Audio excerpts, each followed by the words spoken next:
Nursing insight. तो आज है एक नया टॉपिक जो कि है हमारा नियोनेटल जॉन्डिस। हिंदी में हम इसको पीलिया बोलते हैं, जो मेनली हमें बच्चों में कॉमनली देखने को मिलता है, जो जॉन्डिस होता है।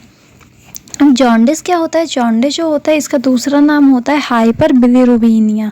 हाइपर बिलिरुबिनिया का मतलब होता है कि जब ब्लड में हमारा बिलिरुबिन की जो लेवल होती है वो इंक्रीज़ हो जाती है, तो उसे हम हाइपर बिलिरुबिनिया बोलते हैं। तो मेनली अगर हम देखें तो ये हर एज ग्रुप को अफेक्ट करती है, लेकिन अगर हम यंग एडल्ट की बात करें तो उनमें ये डेंजरस होते हैं, जबकि ये न्यूबॉर्न में कॉमन देखे जाते हैं। जितने भी न्यूबॉर्न होते हैं हमारे, उनमें से 70 to 80% जो हमारे न्यूबॉर्न होते हैं वो जॉन्डिस से अफेक्टेड होते ही होते हैं। तो ये जो नियोनेटल जॉन्डिस हमारा है, ये एक ऐसा टॉपिक है जिसमें आपको काफ़ी ज़्यादा इंटरेस्टिंग टॉपिक्स देखने को मिलेंगे। तो चलिए हम आगे डिस्कस करते हैं कि नियोनेटल जॉन्डिस है क्या। तो हम सबसे पहले बात करेंगे हाइपर बिलिरुबिनिया की। हाइपर बिलिरुबिनिया क्या होती है? इसका दूसरा नाम होता है jaundice. Hyperbilirubinemia is a elevation is a neonatal serum bilirubin. जैसे मैंने आपको बताया कि जब बिलिरुबिन की लेवल जो होती है, जब वो इंक्रीज हो जाती है कितने से ज़्यादा, 12.9 mg पर DL फुल टर्म बेबी में, और इन्फेंट की अगर बात करें तो ये 15 mg पर DL से ज़्यादा होती है। तो इस ऐसी कंडीशन में हम बेबी को जॉन्डिस में इंक्लूड करते हैं। अब जॉन्डिस होता क्यों है, अगर हम कॉमनली बात करें तो हमें, जैसे कि हमें पता है, हम यहाँ पे लिख के देख लेते हैं थोड़ा सा।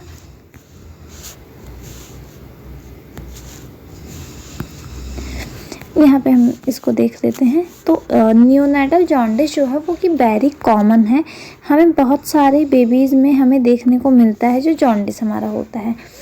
ये जैसे मैंने बताया कि ये 70 to 18% ऑफ न्यूबॉर्न को अफेक्ट करता है, लेकिन उनमें से सिर्फ 5 to 10% जो बेबी होते हैं उनको रिक्वायरमेंट होती है ट्रीटमेंट की। अब अगर हम बात करें कि जॉन्डिस इतने सारे बच्चों में हो क्यों रहा है, तो जॉन्डिस इतने सारे बच्चों में होने का ये रीज़न है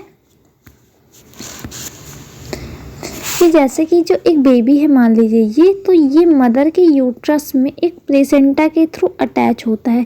तो जो प्लेसेंटा होगा, यहाँ से ही इसे ऑक्सीजन मिलता रहता है। तो जो ऑक्सीजन होती है इसे यहाँ से ही मिलती है। और जो हमारा ब्लड होता है उसमें RBC, हमें पता है कि RBC होते हैं जो कि ऑक्सीजन को कैरी करने का काम करते हैं। तो एक बेबी है जो कि मदर के प्लेसेंटा से अटैच है, तो उसकी जो ऑक्सीजन की नीड है वो मदर के प्लेसेंटा से फुलफ़िल हो रही है। लेकिन जब वो आफ्टर डिलीवरी इन्वायरमेंट में आता है तो वो उसका जो प्लेसेंटा और अम्बिलिकल कॉर्ड होता है वो दोनों ही डिस्कनेक्ट कर दिए जाते हैं, कट कर दिए जाते हैं आफ्टर 1 मिनट। डिलीवरी की बात की हम प्रोसेस की बात कर रहे हैं। तो जो बेबी टोटली अपनी मदर पे डिपेंडेंट था ऑक्सीजन की सप्लाई के लिए, अब वो खुद से चीज़ें कर रहा है। तो मदर से जब वो डिपेंडेंट था तो उसमें जो RBC की अमाउंट थी वो ज़्यादा थी। अब जब वो बाहर आया तो उसमें RBC की जो मात्रा थी वो अभी भी ज़्यादा है, लेकिन उसे नीड कम है। तो ये नेचुरली ही इनमें डिस्ट्रक्शन स्टार्ट हो जाता है। अब जब डिस्ट्रक्शन में होगा तो हमें भी पता है कि इसमें हीमोग्लोबिन नामक एक चीज़ होती है, हीमोग्लोबिन। तो हीमोग्लोबिन जो होता है वो जब टूटता है, हीमोग्लोबिन, तो वो हीम और ग्लोबिन में टूटता है। ग्लोबिन एक प्रोटीन होता है जिससे बिलिरुबिन जो है हमारा फॉर्म होता है। तो जब भी हम इसकी बात कर रहे हैं, जैसे कि हमारा जो एक बेबी था वो मदर के प्लेसेंटा से ले रहा था ऑक्सीजन, अब वो बाहर आया, अब उसका खुद से उसने ऑक्सीजन ने स्टार्ट किया, तो उसमें RBC की डिस्ट्रक्शन स्टार्ट हुई। RBC की डिस्ट्रक्शन स्टार्ट होने की वजह से हमारे ब्लड में जो है वो बिलिरुबिन बढ़ गया। हमारे ब्लड में क्या बढ़ गया? बिलिरुबिन। ठीक है। अब बिलिरुबिन जब हमारे ब्लड में बढ़ गया तो मेनली इससे जो एक्सक्रीट करने का काम होता है, एक्सक्रीट आउट करने का काम किसका होता है? हमारे लिवर का। ठीक। अब एक बेबी है जो कि न्यूबॉर्न है, तो उसमें लिवर भी हमारे कैसे होंगे? प्रॉपरली मैच्योर नहीं होंगे, तो वो इमेच्योर होंगे जो लिवर होंगे। अब अगर लिवर उसको प्रॉपरली रिमूव नहीं कर पा रहा है, एक्सक्रीट आउट नहीं कर पा रहा है, तो ऑफकोर्स वो हमारी बॉडी में ही कलेक्ट होंगे। तो ये कलेक्ट कहाँ कहाँ हमें मेनली देखने को मिलते हैं? ये हमारे स्किन पे देखने को मिलते हैं। आई का जो वाइट पार्ट होता है उस पे देखने को मिलते हैं, और सम केसेस में ये ब्रेन में जाके भी कलेक्ट हो जाते हैं। तो ये कंडीशन हमारे लिए हार्मफुल हो जाती है, क्योंकि ब्रेन में जब वो कलेक्ट होंगे तो ब्रेन का जो हमारा होगा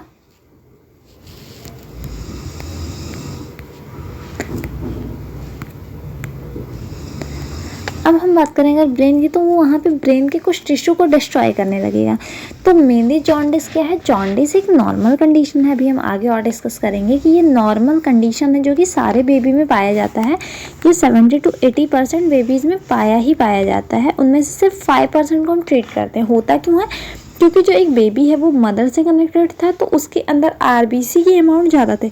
जब वो इन्वायरमेंट में आया खुद से सप्लाई लेने का, तो उसके आरबीसी जो एक्स्ट्रा थे वो डिस्ट्रॉय होने लगे, और डिस्ट्रॉय होने की वजह से उनमें बिलिरुबिन का अमाउंट बढ़ गया। बिलिरुबिन को सिक्रेट कौन करता? हमारा लिवर सिक्रेट करता। अब क्योंकि हमारा लिवर भी इमेच्योर है, हमारा लिवर ही तो इसे सिक्रेट एक्सक्रीट आउट करता, बट ये भी हमारा इमेच्योर है, तो इसकी वजह से हमारा जो एक्सक्रीट आउट का पूरा प्रोसेस था वो डिस्टर्ब हो जाता है, और हमारे अंदर बिलिरुबिन जो है वो इंक्रीज हो जाती है, बिलिरुबिन की अमाउंट। ठीक है, बिलिरुबिन हमारा इंक्रीज हो जाएगा। तो ये हमारा प्रोसेस है जो कि जॉन्डिस जिसकी वजह से कॉज हो रहा है। अब हम बात करेंगे कि इसके मेनली कॉजेज़ क्या क्या हैं। तो हम इनमें सारे कॉजेज़ की बात करेंगे। एज लाइक फर्स्ट जो हमारा कॉज होता है वो होता है ओवर प्रोडक्शन ऑफ बिलिरुबिन। ये तो नॉर्मल ह्यूमन बीइंग के लिए है जो एडल्ट हैं, लेकिन अगर हम मेनली यहाँ पे चाइल्ड की बात करें तो हमें जो मेन रीज़न देखने को मिलता है, फर्स्ट जो हम चीज़ ध्यान रखते हैं वो होता है इनकम्पैटिबिलिटी। ब्लड इनकम्पैटिबिलिटी क्या होती है? जब मदर का ब्लड ग्रुप और बेबी का ब्लड ग्रुप जो है वो डिफरेंट हो, तो इस वजह से भी उनमें हमें जॉन्डिस देखने को मिलता है। सेकंड होता है under excretion of bilirubin. Bilirubin का एक्सक्रीशन वहाँ पे कम हो, या combined over production and under excretion.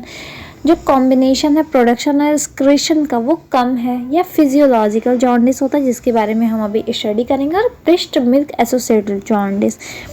Breast milk associated jaundice क्या होता है? इसमें जो बेबी होता है वो मदर अगर उसे फीड नहीं करवा पाती है, वो लंबे समय तक सोया रह जाता है, तो उसकी वजह से भी हमें जॉन्डिस देखने को मिलता है। तो होता है breast milk associated jaundice.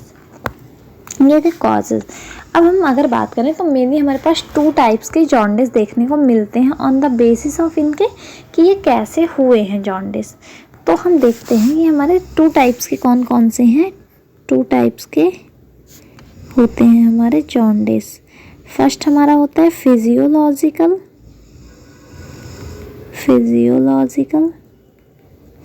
And second हमारा होता है पैथोलॉजिकल। ठीक है, पैथोलॉजिकल।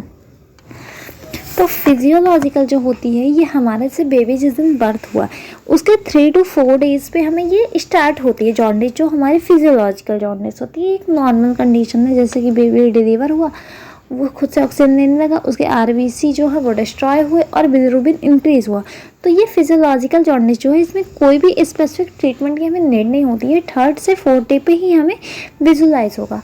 5वें और 6वें दिन ये इंक्रीज होगा और फिर 7वें 8वें दिन ये डिक्रीज हो जाएगा। तो ये एक नॉर्मल प्रोसेस है जो कि फिजियोलॉजिकल जॉन्डिस का है। अब अगर हम बात करें पैथोलॉजिकल जॉन्डिस की, तो ये हमारा विदिन 24 आवर्स ही ये जॉन्डिस हमें देखने को मिल जाता है। अगर 24 आवर्स के अंडर ही आपको देखने को मिल रहा है तो मतलब आपको ट्रीटमेंट की नीड है, तो वो कौन सा जॉन्डिस होता है? Pathological jaundice. इसमें जो सीरम का बिलिरुबिन लेवल है वो 15 mg/dl से ज़्यादा जाने लगता है फर्स्ट वीक ऑफ लाइफ, मतलब पहले ही सप्ताह में उसका 15 mg/dl से ऊपर जा रहा है। और ये जॉन्डिस जो होता है ये 14 दिन से ज़्यादा भी रह जाता है बच्चों में। तो पैथोलॉजिकल जॉन्डिस में हमें ट्रीटमेंट की नीड होती है, जबकि हमें फिजियोलॉजिकल जॉन्डिस में कोई भी स्पेसिफिक ट्रीटमेंट की नीड नहीं होती है। अब आगे हम बात करते हैं कि इसके लिए हम क्या क्या डायग्नोस करा सकते हैं। तो इसके लिए हम बहुत सारे डायग्नोस करा सकते हैं। जैसे हम सीरम बिलिरुबिन लेवल चेक करवा सकते हैं, जिससे हमें पता चल जाएगा कि ब्लड में हमारे बिलिरुबिन का लेवल कितना है। ब्लड ग्रुप और RH फैक्टर हम चेक करवा सकते हैं, ताकि हमें इनकम्पैटिबिलिटी की वजह से अगर हुआ है तो वो आइडेंटिफाई हो पाए। ब्लड कल्चर कर सकते हैं हम, कोम्ब टेस्ट, LFT और HB हीमोग्लोबिन टेस्ट भी हम कर सकते हैं डायग्नोस करने के लिए।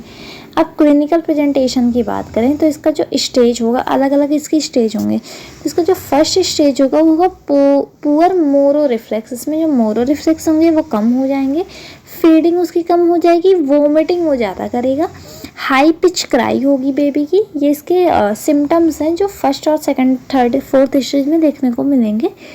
और इसकी डिक्रीज हो जाती है टोन, और बेबी जो है वो लेथार्जी दिखता है हमें। ये फर्स्ट स्टेज है। सेकंड स्टेज की अगर बात करें तो यहाँ पे हमें सीजर, फीवर और मॉर्टेलिटी रेट भी यहाँ पे हाई हो जाती है सेकंड स्टेज के ड्यूरिंग।